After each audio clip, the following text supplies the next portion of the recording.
Hello friends, in previous video we discussed about the Ohm's law. Now today we are going to study what is the drift of electrons and drift velocity, and we derive the equation for drift velocity. So first of all we try to understand what is the drift of the electrons. So for that we consider our conductor which is in shape of the cylinders. Which is in shape of the cylinders, and we know that in conductors there are some free electrons. So when we not apply the electric field across these conductors, at that times these electrons are in thermal motion because of the temperature. These electrons are in thermal motion. These electrons has thermal motion due to these temperatures of these conductors. So during this motion, due to this temperature, these electrons is collide with fixed ion. These electrons is collide with fixed ion. And after the collision, these electrons are emerge with same speed as the before, but the direction of propagation after the collision is random. That means we can say that after the collisions, electrons have the random velocity. The magnitudes of the velocity is same as to before the collisions, but now the direction of propagation will be changed. So at any given times we take the summation of this all velocity after the collision with fixed times, so that velocity average is equal to 0. Why this value is equal to 0? Because the numbers of electrons which is traveling in one direction after the collision at particular time is equal to the numbers of the electrons traveling exact opposite direction after the collisions in that times. So when we take the velocity of these electrons and this, so that summation is equal to 0. Why we get the 0 value velocity after the collisions? Because the electrons is collide with fixed ion, and after the collisions electrons has random velocity. So when we take summation of this all velocity, or we can say that the average velocity after the collisions of the electrons with fixed ion, that is equal to 0, because the numbers of the electrons which is traveling in one direction after the collision at specific times is equal to the numbers of electrons traveling exact opposite direction at that times after the collision with fixed ions. So your average velocity is equal to 0. So these indicate that there is no net flow of the charge. Net flow of the charge is equal to 0. If charge is not flow, then current is equal to 0. This we consider, we discuss in the electric current through conductors in that section. So if you want to produce some currents inside the conductor, we must be apply the electric field across the conductors, and that field will be applied by electric batteries or electrical cells. So when this field is present, at that times the electrons which is inside the conductors which is experience the force. So that force is given by F is equal to QE. Here we have electrons. So electrons has negative charge. So F is equal to minus EE. This is the force experienced by the electrons which is free inside the conductors due to this electric field. Now due to this force, electrons inside the conductors are accelerated. Then how much acceleration? So by Newton's second law, we know that the F is equal to ma. F is equal to ma. So comparing these two equations, this is one and this is second one. So we get ma is equal to minus E. So acceleration of electrons is given by A is equal to minus E by m. So this is the value of acceleration by which the electrons can move inside the conductors when we apply the electric field. So this is your acceleration value. Here minus E, that is charge of electrons, Here m is the mass of the electrons. Is it okay?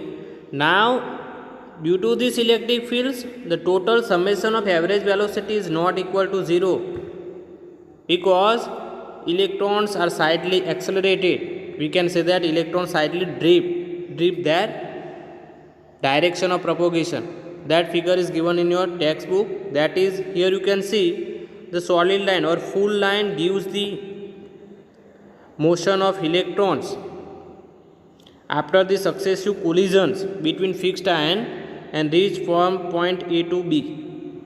But when we apply the electric fields, so at that times the motion of the electrons is indicated by dotted lines. You can see the dotted lines. So this is the slightly drift the direction of the propagation, and due to this drift of the direction, the average velocity is not equal to 0. So this average velocity after the collisions of the fixed ion, when we apply the electric fields, that is known as drift velocity, because due to electric fields electrons slightly drift, and these have some value. Vd has some value not equal to 0 because we apply the electric fields. So now we derive what is the formula for Vd, how much values of the velocity through which, by which the electrons can be propagated in the conductors when we apply the electric fields. So for that we know that what is the velocity time relation. Suppose we consider that the ith electrons have the last collision at time t. Okay, ith electrons have the last collision at time t. Then after these collisions, electrons has some velocity Vt. So this final velocity is given by these equations. Vt, that is final velocity, is equal to initial velocity plus at. This is velocity time relation that we learn in 9th class science. Okay, so this gives you the final velocity of the electrons after the collisions. But when we take the average of this final velocity, because there are numbers of the electrons and they all are collide to each other, and after the collisions have some finite values of the velocity because we apply the electric fields. So when we take average of this velocity, so we indicate this average of this final velocity by Vd. So we also find the average velocity of initial velocity average and A and T average. Here notice that here we take acceleration is constant. Why we take acceleration is constant, not find out the average velocity, average acceleration? Because here we apply the same electric field to each and every electrons which is present inside the conductors. Here we apply same electric field.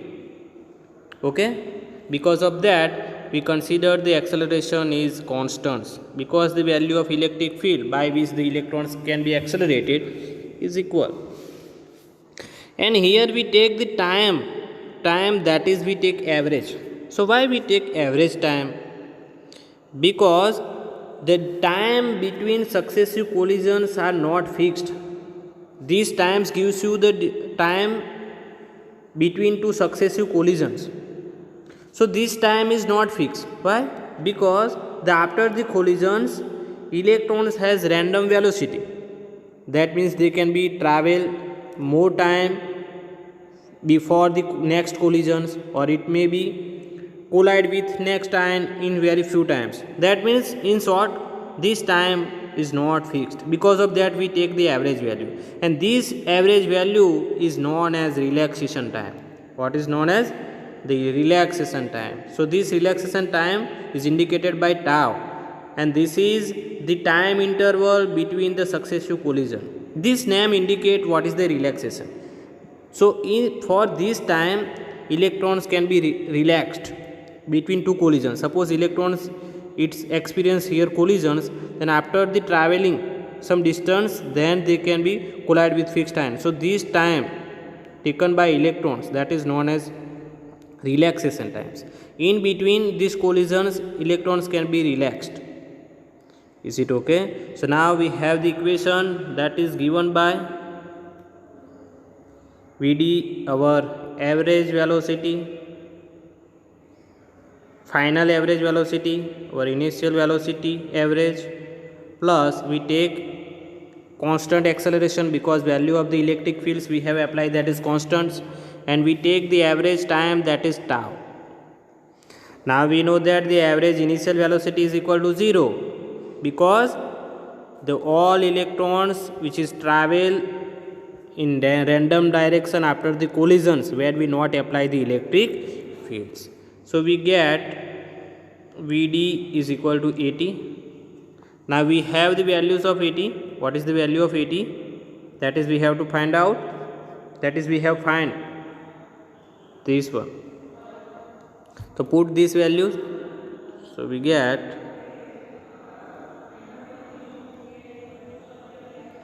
Vd is equal to our acceleration value. Here this value is 0. Because of that we ignore here. E by m by m, here we have m into tau. Okay, this equation. So this is your drift velocity of the electrons when we apply the electric field. At that time electron get drift, slightly drifts, and which have the electron velocity, that is known as drift velocity, because of we apply the electric fields. Okay, so this is all about the electric fields drift velocity, why electrons get drift when we apply the electric fields. Now next question. Now we derive the equation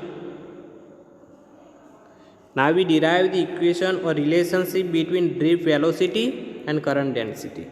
So before that you must know what is the current density. So current density means if we consider the plane area or whatever area which is held perpendicular to the direction of the current. So the amount of the currents which is passing through this area which is held perpendicular to the direction of the electric fields. So the amount of electric currents per unit area which is held perpendicular, that is known as current density. Okay, what is the current density? That is I by E. Now we have the drift velocity. Vd is equal to, what is the value of Ed? We have find out in previous theory. Vd is equal to minus E capital E by m into tau. So now we have value, that is minus E capital E divided by m into tau. So now we want to derive the equation which is relationship between Vd and current density. Okay, so for that we consider same conductor which is in shape of the cylinders, in which we apply electric fields. So electric field direction is in this direction, electric fields. Due to these electric fields, electrons inside the conductors or charged particles inside the conductors, they experience the force. They can be travel in this direction opposite to this electric fields because of force is equal to force, that is QE. These charged particles are in acceleration or motion. Now we consider a cross section area which is perpendicular to the direction of the flow of charge or direction of the electric fields. We consider the cross section area which is perpendicular to the direction of electric fields. Okay, now suppose when we apply the electric fields and due to this force charged particles can be travel from this end to this one. We have find out the velocity of the electrons when we apply the electric field, that is Vd. So what is the distance traveled by the object in time interval dt when we apply the electric field? So that distance we describe by dx. So we know that from equation velocity is equal to distance by time, then distance is equal to velocity into times. So here the electrons have velocity Vd and in time interval delta t. So this is your distance which is covered by the electrons when we apply the electric fields across this conductor. So this is the distance, this distance. Okay, so now what is the volume of these conductors? We know that the volume that is given by area into length. So area of these conductors, that is A, and length, that is Vd into delta T. This is the volume. Now suppose N is the number of free electrons per unit volume,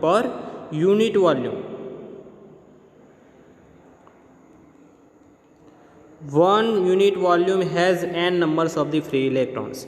Now we have the conductors whose volume is A, Vd, delta T. Then what is the number of electrons inside these conductors? So we multiply n to this volume of the conductors. So we get the numbers of the electrons in conductors, that is given by n into volume of the conductors, that is area of the cross sections, and the length Vd into delta T. So this is your number of electrons inside the conductors, this value. Here this Vd is taken in magnitude. Is it okay? So in the conductors we have total numbers of the electrons, that is given by these ones. Here n is the numbers of electrons per unit volumes, and this quantity is your volume of the conductors. So you multiply this volume of the conductors by number of electrons per unit volume, you get the total numbers of electrons inside the conductors. Now we know that one electrons have charge minus e. So now you have this much numbers of the electrons. So we multiply this charge with this one, you get the charge of the electrons. So charge of the electrons which is present inside the conductors. So charge of the electrons which is present inside the conductors, that is given by minus E into total numbers of the electrons inside the conductors, that is Na in magnitude Vd into delta T. This is charge of the one electrons, and this much electrons are present inside the conductors. So now you get minus Na magnitude Vd into delta T. This way. Here we indicate the charge by delta Q. Here given Q, that is doesn't matter. You can take Q or delta Q.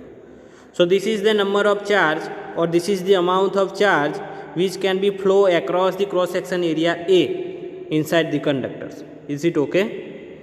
This amount give the amount of the charge they can be flow across the cross section area we consider A inside the conductors.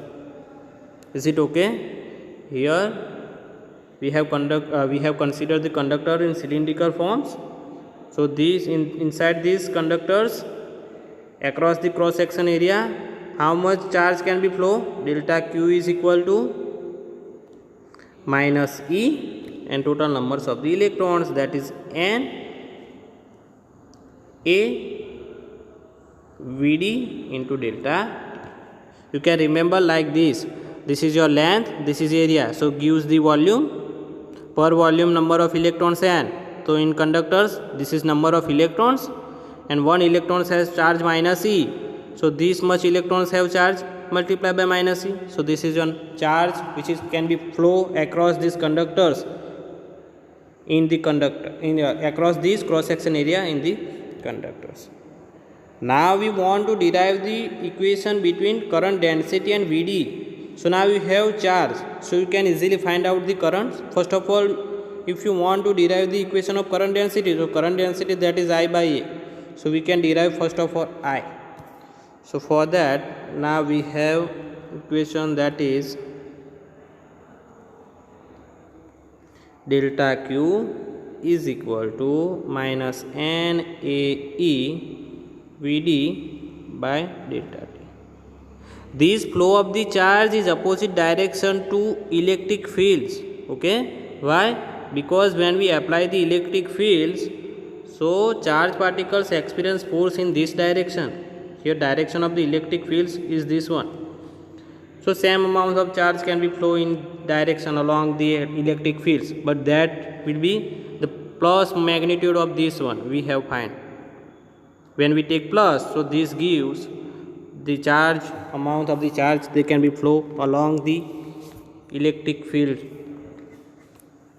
Okay, now from the definition we know that delta q is equal to n a e vd delta t, but current I is equal to delta q by delta t, that we have find out in previous theory. So now you take this delta t in this directions, okay, or we can divide delta t on both sides. So we get delta q by delta t is equal to NAE VD. Here you have delta t and divide by delta t. So this delta t are cancel out, and this one you have current I. So now you have current I, that is NAEVD. This one NEAVD. Now you have current value, but you put values of VD. So VD is equal to E by M into tau. So put this value here. So you get I is equal to NAE, and we have E magnitude E tau by M. So you get N. Now E into E square, A E tau by M. This is your I. Now you have current. You want to derive the velocity, current density. So divide A on both sides. Divide by A on both sides. We get I by A is equal to N E square A E tau by M A. So this A cancel, and this one your current density is J. So now your current density J is equal to, this is vector quantity, N E square, this one A cancel out. Here there will be some mistake, here A is not there. This is cancel out, E tau, and here A is cancel out, divided by M. So now your current density J vector quantity is equal to given by N E square. Here A is not there, this is the mistake, printing mistake. E tau by M. This is your current density. So now here J and E is same, direction of these two have same, because the J is the current density which is given by perpendicular to the direction of the area, and also the electric field is also perpendicular to the, we consider the area, that is, so the direction of E and J are equal. So we can neglect the magnitudes, and we can write like this: J is equal to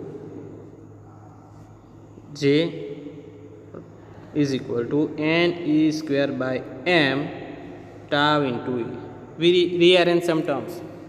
So now we compare this equation with Ohm's law that we derive in vector form, that is J is equal to sigma E. So we get the sigma value, that is N E square divided by M into tau. So this is your sigma value. What is the sigma value? Sigma, that is conductivity, N E square tau by M. We know that what is the resistivity, that is inverse of sigma, that means conductivity.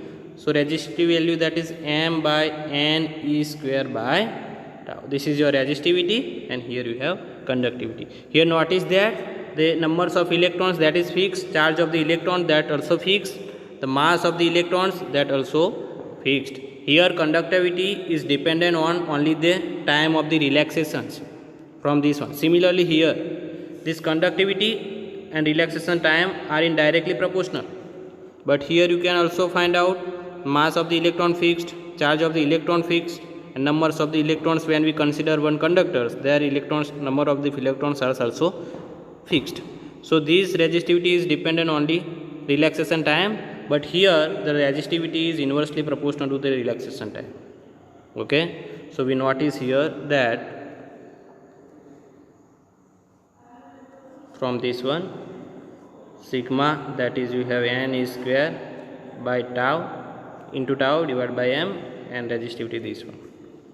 So this is the, we have derived the equation in current density and drip velocity. Now last question, that is why resistivity of the metal decrease with increase in temperature or conductivity decrease with increase in temperature. So we discussed in previous theory, that is this is sigma value. When the temperature is increased, then the relaxation time is decreased. What is the meaning of relaxation time? That is the time interval between successive collision. Here first collision, this is second. If time difference is, if the temperature is increased, so the collisions rate will be increased. If collision rate increase, so instead of here this electron is collide with here, so this time relaxation time is decreasing. If temperature is increased, relaxation time is decreased. If relaxation time is decreased, so the conductivity is also decreased, because both are in directly proportional. So what is the reason behind the conductivity is decreased with increase in temperature? If the temperature is increased, relaxation time decreased, and relaxation time is decreased, then conductivity is also decreased, because both are directly proportional. Similarly, in the resistivity we have the equation, that is m divided by n square tau. That means resistivity is inversely proportional to tau. If temperature is increased, relaxation time is decreased. If relaxation time is decreased, then your resistivity is increased. Okay, so from this one we can also, in short, we know that the resistivity is inversely proportional to conductivity. If temperature is increased, then conductivity is decreased. If conductivity is decreased, then resistivity is increased. Okay, so now we stop here. In next video we studied about the mobility of the conductors. Okay, thank you.